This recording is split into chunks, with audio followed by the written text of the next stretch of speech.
Exorbitant, c'est ce que beaucoup de clients pensent des tarifs des colis de la Poste en Outre-mer. Ce jeune chef d'entreprise dépense chaque semaine près de 300 € pour envoyer ses paquets. Je suis souvent désavantagé sur les frais d'envoi en fait, voilà. Ce qui me pose beaucoup de problèmes. Vous exportez quoi? Des végétaux.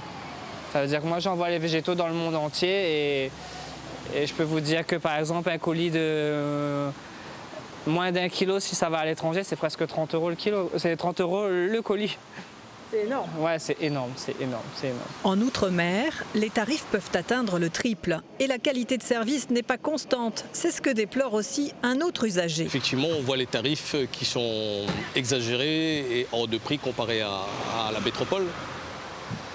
Et d'ailleurs, ce matin encore, je dois envoyer un colis et il ne peut pas envoyer de colis ce matin. Il y a un problème de liaison apparemment, d'informatique. Une situation que dénonce aussi Sud PTT. Par l'intermédiaire d'un avocat, les 13 représentants syndicaux Sud PTT de l'Outre-mer viennent de déposer un recours devant le Conseil d'État.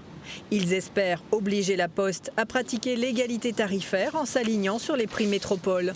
Aujourd'hui, la péréquation tarifaire existe pour les colis en métropole, mais elle n'existe pas pour La Réunion.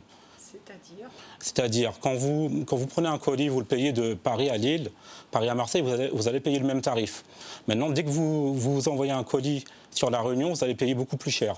Une directive européenne dit aujourd'hui que la péréquation tarifaire, si elle existe, elle doit exister sur tout le territoire. Il y a la péréquation tarifaire qui existe chez EDF, pourquoi pas la péréquation tarifaire pour les colis à la Poste. Chez Sud PTT, on pense qu'une diminution tarifaire pourrait stimuler la clientèle et donc générer des emplois. Il y a 3 ans, le même recours porté par le député Jean-Hugues Ratenon avait été rejeté par l'Assemblée nationale.